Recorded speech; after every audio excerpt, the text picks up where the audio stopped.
लखनऊ से बड़ी खबर है। विधान परिषद की खाली पड़ी 4 सीटों को भरने की कवायद तेज हो गई है। जितिन प्रसाद, संजय निषाद को बीजेपी विधान परिषद भेज सकती है और जल्द हो सकता है यूपी कैबिनेट का विस्तार। मंत्रिमंडल विस्तार में 4 से 6 मंत्री शामिल किए जा सकते हैं। फिलहाल मंत्रिमंडल में 6 मंत्रियों के पद खाली हैं, तो संजय निषाद और जितिन प्रसाद दोनों को मंत्रिमंडल में शामिल किया जा सकता है, विधान परिषद भेजा जा सकता है। मंत्रिमंडल विस्तार में 4 से 6 मंत्री शामिल किए जा सकते हैं और उनके लिए 2 नाम जो सबसे ज्यादा चर्चा में है, जितिन प्रसाद और संजय निषाद। तो फिलहाल मंत्रिमंडल का विस्तार उत्तर प्रदेश में होने वाला है। अगस्त के अंत तक विधान परिषद की खाली पड़ी 4 सीटों पर जितिन प्रसाद, संजय निषाद को बीजेपी भेज सकती है। 2 सीटों पर संजय निषाद और जितिन प्रसाद को बीजेपी विधान परिषद भेज सकती है और उसके बाद जल्द ही मंत्रिमंडल विस्तार भी होने जा रहा है। 4 से 6 मंत्री इसमें शामिल किए जा सकते हैं। बहुत जल्द मंत्रिमंडल विस्तार उत्तर प्रदेश में होगा और आपको बता दें कि इस वक्त 54 मंत्री हैं। मुख्यमंत्री को मिलाकर उत्तर प्रदेश के अंदर 60 मंत्री तक बनाए जा सकते हैं। जो नॉन परफॉर्मर्स हैं उन पर भी गाज गिर सकती है। इसके अलावा 4 से 6 नए मंत्री बनाए जाने की भी चर्चा है। अभी 23 कैबिनेट, 9 स्वतंत्र प्रभार और 22 राज्य मंत्री उत्तर प्रदेश के अंदर हैं और नियमों के मुताबिक 6 मंत्री पद खाली हैं।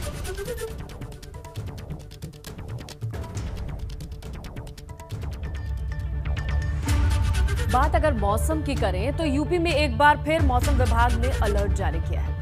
मौसम विभाग ने 24 जुलाई तक भारी बारिश का अलर्ट जारी किया है। इसके साथ ही आकाशीय बिजली गिरने का भी अलर्ट है। 41 ऐसे जिले हैं जहां ये ऑरेंज अलर्ट जारी किया गया है। माना जा रहा है कि 50 से 80 किलोमीटर प्रति घंटे की रफ्तार से हवा चलने की संभावना है। तो ये जैसा वक्त चल रहा है, मौसम विभाग का अलर्ट बेहद खास, बहुत ज्यादा मायने रखता है, क्योंकि देखिए 41 ऐसे जिले हैं जहां पर ऑरेंज अलर्ट है। 50 से 80 किलोमीटर प्रति घंटा की रफ्तार से हवाएं चल सकती हैं और जहां बारिश की चेतावनी है वहां पे भी भारी बारिश की चेतावनी मिल रही है। तो कुल मिलाकर 24 जुलाई तक मौसम विभाग ने अलर्ट जारी कर दिया है।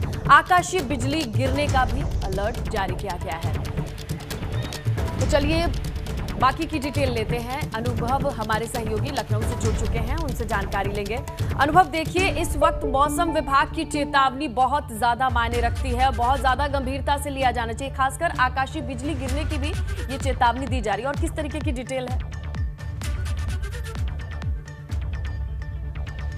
देखिए, मौसम विभाग ने पहले ही कहा था कि 4 दिन यानी 20, 21, 22, 23 तारीख तक जो है उत्तर प्रदेश के कई इलाकों में भारी बारिश होगी और कई जगहों पर उन्होंने चेतावनी जारी की थी कि तेज आंधी भी चलेगी।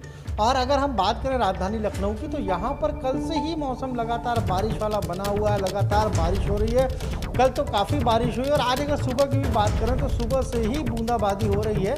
सबसे राहत की बात यह है कि इस बारिश से कहीं न कहीं तापमान में गिरावट देखने को मिली है। अगर अभी की बात कर लें तो इस वक्त 27 डिग्री के आसपास तापमान बना हुआ है, यानी लोगों को गर्मी से राहत जरूर मिली हुई, पर कई बार ऐसा देखा जा रहा है कि उमस भी लोगों को परेशान कर रही थी, उससे भी राहत मिली हुई है। और ना केवल लखनऊ में, अगर हम बात कर लें हरदोई की बात कर लें, सीतापुर की बात कर लें, उन्नाव की बात कर लें, तो सभी जगहों पर आसपास के जितने भी ज़िले हैं वहाँ पर भी इसी तरीके के मौसम के रहने का अनुमान है। और अभी फिलहाल आज, कल और परसों यानी 3 दिनों तक तो इसी तरीके का मौसम बना रहेगा, खासतौर से ज़्यादातर जो ज़िले हैं उत्तर प्रदेश के। जी हाँ, बिल्कुल। तो मौसम विभाग ने आने वाले दिनों के लिए भी यही अलर्ट जारी किया है। बहुत शुक्रिया अनुभव, चर्चा के लिए आपका। और चलिए आगे बढ़ते हैं। बारिश ने जहां लोगों को गर्मी से राहत दी है, तो वहीं प्रदेश के तमाम शहरों में जलभराव की स्थिति पैदा हो गई है। कहीं राहत तो कहीं आफत बनकर आई है बारिश। आपको कुछ तस्वीरें हम दिखा रहे हैं। 2 तस्वीरें इस वक्त आप देख रहे हैं। कई शहर ऐसे हैं जहां जल भराव की समस्या देखने को मिल रही है। 2 अलग अलग जगहों की तस्वीर। पहली तस्वीर सीतापुर की। बारिश ने प्रशासन के दावों की पोल खोल दी। बारिश की वजह से कलेक्ट्रेट से लेकर विकास भवन, अदालत परिसर, ट्रेजरी और तहसील तक सब कुछ मानो जलमग्न हो गया है। लोग परेशान हैं। दूसरी तस्वीर श्रावस्ती की है। यहाँ बारिश के कारण जगह जगह पानी भर गया। सड़कें तालाब में तब्दील हो चुकी हैं। पानी लोगों के घरों तक घुस गया है, जिससे कुछ लोगों ने सड़कों पर बसेरा बना लिया।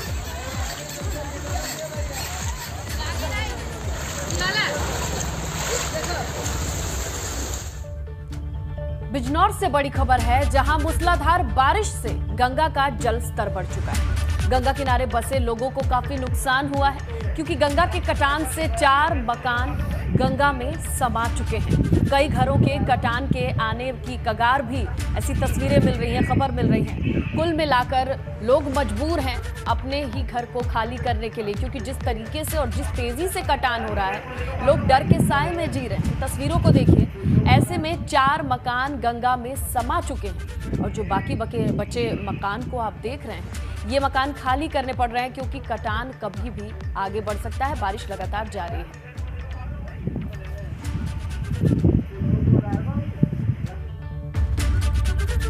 और चलिए अब आपको मुरादाबाद की तस्वीरें दिखाते हैं। कुंदरकी ब्लॉक के जेतिया फिरोजपुर समेत 20 गांव के लोग पिछले 20 साल से गंगा नदी पर पुल बनाने की मांग कर रहे हैं, लेकिन अभी तक उनकी मांग पूरी नहीं हो सकी है, जिसके बाद गांव वालों ने आपस में ही पैसे जमा करके नदी पर लकड़ी का कच्चा पुल बना दिया। अब लोग इसी के जरिए मुरादाबाद शहर आते और जाते हैं, लेकिन बारिश के दिनों में नदी का जलस्तर बढ़ने के बाद ये कच्चा लकड़ी का पुल हटाना पड़ता है। ऐसे में लोगों को बहुत परेशानी होती है। पुल न होने से मुरादाबाद शहर के लिए 13 किलोमीटर लंबा रास्ता लोगों को तय करना पड़ता है। ये देखिए, लोगों ने खुद ही जुगाड़ किया, चंदा किया, पैसे इकट्ठे किए और लकड़ियों के फट्टे से ये एक टेम्परेरी पुल बना दिया जो आवाजाही का एक साधन था, लेकिन बारिश में इसे भी हटाना पड़ता है, तो इसीलिए लोगों की दिक्कतें बढ़ती जा रही हैं। गांव के लोगों ने मिलकर बनाया था। ये लोगों को, बच्चों को दिक्कत ज़्यादा पड़ती थी, थोड़ा सहयोग मिल जाता है। सिर्फ इसके कोई पुल नहीं है, ना कोई व्यवस्था निकलने की। एक ट्रेन का पुल है, उस पर कई बार जाने जा चुके हैं, लोग डर के वजह से जाते नहीं हैं। बड़ी खबर नोएडा से है, जहां नोएडा विकास प्राधिकरण के पद से पीसीएस हरिश्चंद को हटाया गया है। भ्रष्टाचार के आरोप के बाद ये कार्रवाई की गई है। आपको पता है 1997 बैच के सीनियर पीसीएस ऑफिसर हैं हरिश्चंद। भ्रष्टाचार का आरोप लगा है और उसके बाद कार्रवाई की गई है। 1997 बैच के सीनियर पीसीएस ऑफिसर हरिश्चंद को हटाया गया है।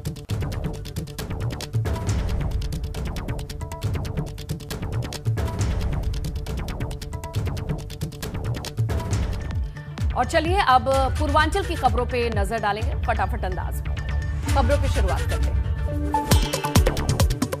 वाराणसी के लंका में मानवता को शर्मसार करने वाली हरकत, बच्ची के साथ मां की सहेली ने की क्रूरता। महिला ने बच्ची की जमकर पिटाई की, पिटाई से उसे गंभीर चोटें आई हैं। बीएचयू के ट्रॉमा सेंटर में बच्ची भर्ती है। महाराजगंज के निचलौल ब्लॉक परिसर में शपथ ग्रहण के दौरान गानों पर थिरके भोजपुरी कलाकार। लोगों ने कलाकारों के नृत्य का लिया आनंद। करीब 1 घंटे पर भोजपुरी गीतों पर थिरकते रहे कलाकार। कुशीनगर में भी रामकोला ब्लॉक के नवनिर्वाचित ब्लॉक प्रमुख दिग्विजय सिंह ने पद और गोपनीयता की शपथ ली। ब्लॉक प्रमुख के साथ सभी बीडीसी सदस्यों ने भी शपथ ग्रहण किया।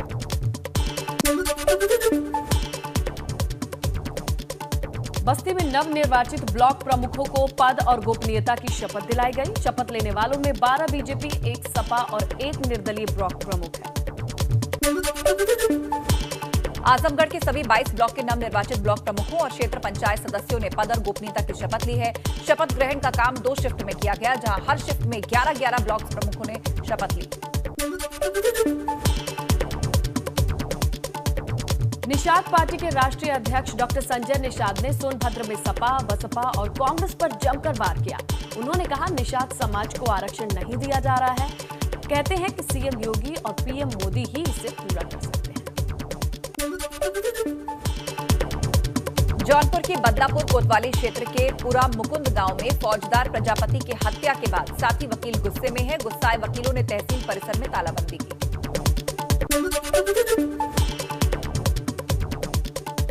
गाजीपुर में डीएम एमपी सिंह की अध्यक्षता में जिला पंचायत सभागार में बैठक हुई। बैठक में बकरीद और सावन को ध्यान में रखते हुए शांति और कानून व्यवस्था बनाए रखने पर चर्चा हुई। साथ ही कोरोना के दौरान त्योहारों की गाइडलाइंस के तहत संबंध कराने के ऊपर भी मंथन हुआ। देवरिया में पटनवा पुल पर मिली किशोरी की लाश के मामले में पुलिस ने खुलासा कर दिया है। पुलिस की जांच में सामने आया कि लड़की के चाचाओं ने ही उसकी हत्या की थी और शव को पुल के नीचे फेंक दिया। इस दौरान मृतक किशोरी का पैर पुल में फंस गया।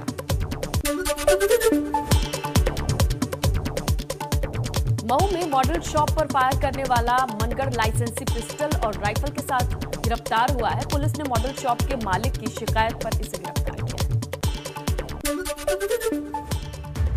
और चलिए आगे बढ़ते हैं। कानपुर से एक बड़ी खबर हमें मिल रही है और बड़ी खबर ये कि महिला सिपाही ने जहर खाकर सुसाइड की कोशिश की है। महिला थानाध्यक्ष पर उत्पीड़न का आरोप लगाया है। जहर खाने से पहले एक पत्र भी लिखा जो कि वायरल हो रहा है। किदवई नगर में किराए के मकान में ये सिपाही रह रही थी और उसने महिला थानाध्यक्ष पर उत्पीड़न का आरोप लगाया। बाकायदा एक पत्र उसने लिखा और जहर खाने से पहले ये चिट्ठी उसने लिखी है जो कि वायरल भी हो रही है। ये सनसनीखेज मामला कानपुर के किदवई नगर से सामने आया। किराए के मकान में ये सिपाही रह रही थी और महिला थानाध्यक्ष पर इसने उत्पीड़न का आरोप लगाया। एक पत्र लिखा और उसके बाद जहर खा लिया। सुसाइड की कोशिश की एक महिला कांस्टेबल ने कानपुर में।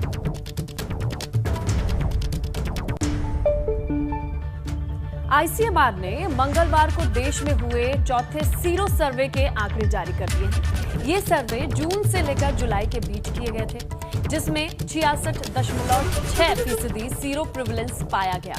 आईसीएमआर ने जानकारी दी कि देश की 40 करोड़ आबादी को अब भी कोरोना होने का खतरा बना हुआ है, जबकि 2/3 लोगों में एंटीबॉडी पाई गई है। ये सीरो सर्वे 21 राज्यों के 70 जिलों में 28,975 लोगों पर किया गया था।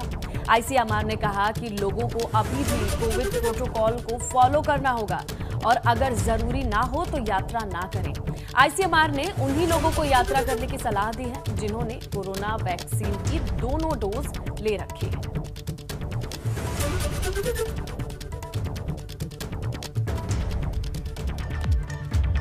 अपने परिवार के खिलाफ सपा कार्यकर्ताओं की नारेबाजी और अपशब्द बोलने के मामले में यूपी सरकार में मंत्री उपेंद्र तिवारी ने पूर्व मंत्री नारद राय और अंबिका चौधरी पर जबानी हमला बोला।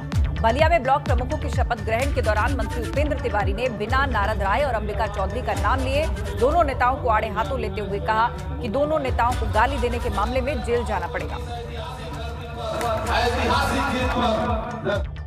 अपना विधानसभा की जनता ने पहले से देख के देखा, तुमने गाली दिए हो, तुम्हारी गाली को मैं स्वीकार करता, लेकिन मेरी माँ मेरी बेटी का पीड़ा एक ही, तुम नरही थाने पे गोली चलाए, मुझे कोई खतरा नहीं था, तुम हमें टारगेट करके गोली चलाए। राजनीति मैं करता हूँ तो मेरी माँ को, मेरी बहन को, मेरी बेटी को जिस तरीके से भक्त सब भाषा में तुमने गाली देने का काम किया, मैं उसका स्वागत करता हूँ। उस चुनौती को मुझे स्वीकार है, लेकिन कष्ट यही है कि राजनीति मैं कर रहा हूँ, मुझसे लड़ो, मेरे परिवार तक न जाओ।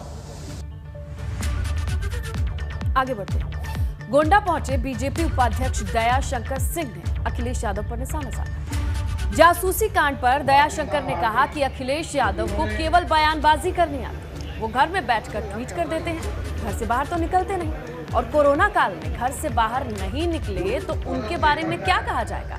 वो केवल बयानों की राजनीति करते हैं, वे पक्ष की भूमिका भी नहीं निभाते।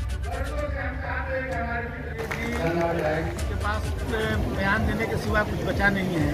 इस पूरे कोरोना काल में जहाँ पर उत्तर प्रदेश के लोग इतने परेशान थे, कितने लोगों की मृत्यु हो गई, कितने परिवार बिखर गया, वो एक दिन भी घर से बाहर निकलने की कोशिश नहीं किए, घर में ही रह करके ट्वीट करते थे, घर में ही रह करके बयान देते थे। तो आप अब उनके बयान पर मैं क्या करूँ? तो वो केवल बस बयान दे करके ही राजनीति करना चाहते हैं। जो प्रदेश की जनता की समस्या है उस पर वो जो है उस पर कुछ करना नहीं चाहते हैं। माफ कीजिए। गाजियाबाद पहुंचे भाजपा युवा प्रकोष्ठ अध्यक्ष प्रियांशु द्विवेदी के स्वागत में। बिल्कुल, और प्रियांशु द्विवेदी की स्वागत की तस्वीरें देख रहे हैं आप, जहां कोविड गाइडलाइन का किस तरीके से उल्लंघन किया गया ये आपके सामने है। प्रियांशु द्विवेदी के स्वागत के लिए सैकड़ों की संख्या में भाजपा कार्यकर्ता पहुंच गए। ना तो सोशल डिस्टेंसिंग दिखी, ना ही किसी को मास्क की जरूरत लगी। इस दौरान महानगर अध्यक्ष संजीव शर्मा भी मौजूद रहे।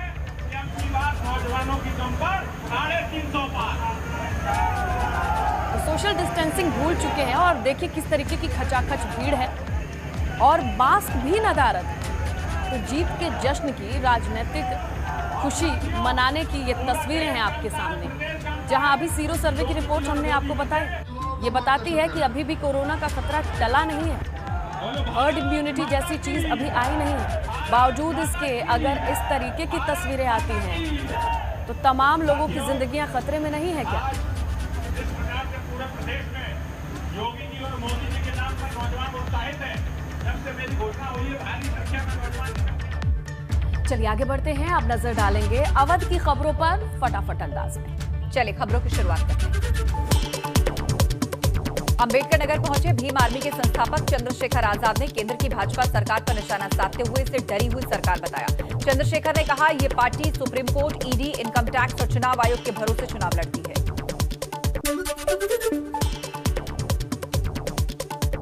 अयोध्या में हुई राम जन्मभूमि स्थायी सुरक्षा समिति की बैठक। राम जन्मभूमि की सुरक्षा को लेकर बैठक में मंथन हुआ। बैठक में एडीजे सुरक्षा BK Singh, CRPF, PCS, intelligence और सिविल पुलिस के अधिकारियों के साथ जिलाधिकारी और ट्रस्ट के सदस्य मौजूद रहे। लखनऊ समेत 14 शहरों में 50% तक कम होगा इलेक्ट्रिक बसों का किराया। 3 किलोमीटर तक 10 रुपए की जगह 5 रुपए देने होंगे। अधिकतम किराया भी 40 की जगह 35 होगा। नगरीय परिवहन निदेशालय की ओर से भेजे प्रस्ताव को शासन की मंजूरी।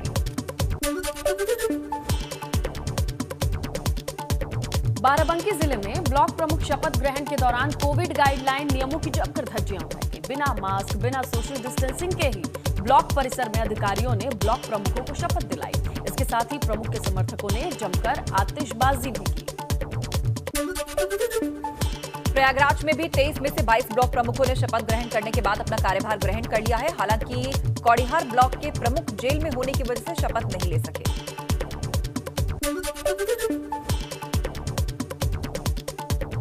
सुल्तानपुर में 14 ब्लॉक में ब्लॉक प्रमुख पद की शपथ दिलाई गई। शपथ ग्रहण के बाद करौंदी कलां ब्लॉक के प्रमुख विनोद गौतम ने ऐलान किया, ये जीत हनुमान जी की दी हुई है और ब्लॉक में रखी उसी कुर्सी पर उन्हीं का अधिकार है। उन्हीं के आशीर्वाद से जन सेवा का कार्य करूंगा।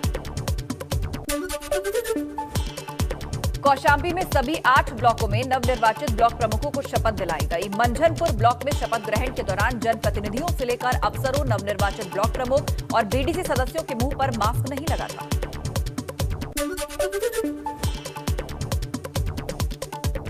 प्रतापगढ़ में बेखौफ दबंगों ने पुरानी रंजिश में युवक मनोज दुबे को गोली मार दी। घर से बाजार जाते समय रोककर सीने में गोली मारकर ये बदमाश फरार हो गए। गंभीर हालत में युवक को प्रयागराज रेफर किया गया है। औरैया में बकरीद को लेकर मंडी में लोगों में नहीं दिख रहा सोशल डिस्टेंसिंग। बकरा मंडी में लगी खरीदारों की भयंकर भीड़। और अब चलिए उत्तर प्रदेश, उत्तराखंड में क्या खास चल रहा है इस पर नजर डालेंगे। शुरुआत करेंगे उत्तर प्रदेश से। चलिए यूपी में क्या खास है आपको फटाफट बता देते हैं किस तरह की हलचल यूपी में रहने वाली है। यूपी में एक बार फिर से मौसम विभाग ने अलर्ट जारी किया है। मौसम विभाग ने 24 जुलाई तक भारी बारिश का अलर्ट जारी किया है। आकाशीय बिजली गिरने तक का भी अलर्ट है। 41 जिलों में ऑरेंज अलर्ट जारी किया गया है। 50 से 80 किलोमीटर प्रति घंटे की रफ्तार से हवा चलने का अनुमान मौसम विभाग ने लगाया है। इसके अलावा सीएम योगी आज लखनऊ में नियुक्ति पत्र बांटने वाले हैं। मिशन रोजगार के तहत सीएम आज नव चयनित आबकारी निरीक्षकों को वितरित करेंगे। शाम 4 बजे लोक भवन सभागार में नियुक्ति पत्र बांटेंगे सीएम योगी। इसके अलावा आज लखनऊ दौरे पर रहेंगे रक्षा मंत्री राजनाथ सिंह। पूर्व मंत्री स्वर्गीय लालजी टंडन की प्रतिमा का लोकार्पण करेंगे। सीएम योगी आदित्यनाथ भी इस कार्यक्रम में मौजूद होंगे और भाजपा के प्रदेश अध्यक्ष स्वतंत्र देव सिंह और दोनों डिप्टी सीएम भी मौजूद होंगे। इसके बाद राजनाथ सिंह एसजीपीजीआई जाकर कल्याण सिंह की सेहत का जायजा भी लेंगे। पूर्व सीएम अखिलेश यादव आज उन्नाव का दौरा करने वाले हैं। सुबह 11 बजे उन्नाव पहुंचेंगे अखिलेश यादव। पूर्व मंत्री मनोहर लाल की मूर्ति का अनावरण करेंगे। कार्यकर्ताओं के साथ बैठक भी करेंगे अखिलेश यादव। आइए आपको बता देते हैं कि उत्तराखंड में आज क्या कुछ खास रहने वाला है। उत्तराखंड के सभी 13 जिलों में मौसम विभाग का अलर्ट है। रविवार रात से रुक रुक कर लगातार बारिश है और प्रदेश की 200 से ज्यादा सड़कें बंद चल रही हैं। 80 निर्माणाधीन पुलों का काम रुका पड़ा है। सीएम धामी ने आपदा प्रबंधन विभाग को 24 घंटे अलर्ट पर रखने के लिए कहा है।